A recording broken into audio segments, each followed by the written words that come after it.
Msifu Yesu Kristo. Amen. Bwana Yesu asifiwe. Amen. Assalamu alaikum. Wa alaikum salam. Tuko katika kipindi cha majonzi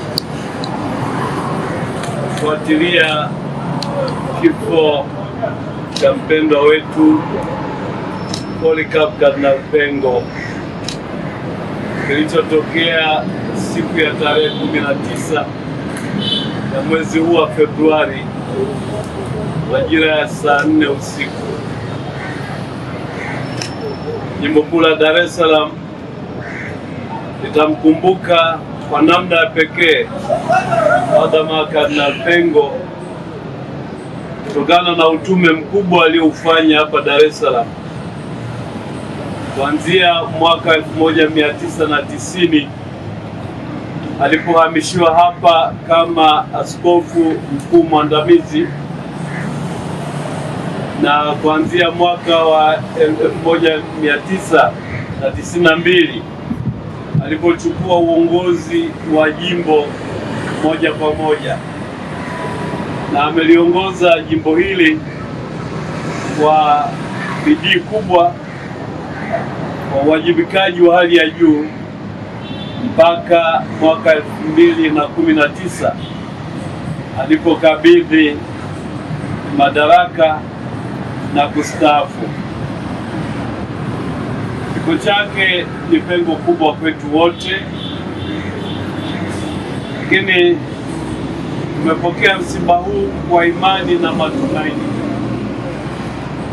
Tunamuomba Mungu Baba wa huruma aliyemjalia uhai, aliyemjalia wito na aliyempa fursa ya kutekeleza utume uliotukuka, amjalie pumziko la milele. Nawaalika watu wote wenye mapenzi mema na Wakatoliki wote kumsindikiza kwa sala na kumwombea pumziko la milele.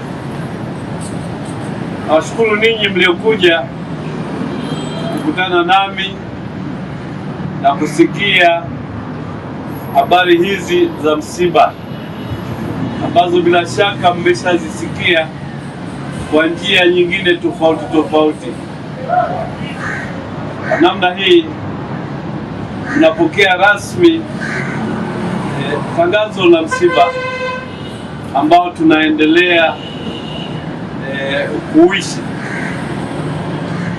Madama Polycarp Kardinal Pengo atazikwa tarehe 28 katika makaburi ya Pugu.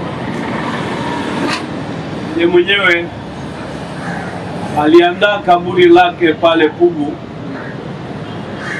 miaka sio michache iliyopita, na akapenda zikwe pale, na tunaheshimu matamanio yake hayo ya kutaka kuzikwa Pugu. Tarehe 27 siku ya Ijumaa mwili utachukuliwa kutoka Lugalo mortuary na kuletwa hapa St. Joseph. Watu watapata nafasi za kusali na kutoa heshima za mwisho kuanzia hiyo saa 3 Ijumaa na kuendelea mpaka saa 7 ambapo itaadhimishwa misa takatifu ya kumwombea. Watu wataweza tena kuendelea kutoa heshima za mwisho baada ya adhimisho la misa hiyo mpaka saa 10 jioni ambapo itaadhimishwa tena misa nyingine ya kumwombea. Baada ya hapo mwili utabaki hapa kanisani na watu walio tayari kukesha wakisali wataruhusiwa kukesha hapa kanisani wakisali na kuimba. Jumamosi tarehe 28 saa 12 alfajiri mwili utachukuliwa kutoka hapa St. Joseph na kupelekwa Pugu, ambapo majira ya saa 4 itaadhimishwa misa takatifu ya mazishi. Basi nyote mnakaribishwa kumwaga, kumwombea na kumsindikiza. Asanteni.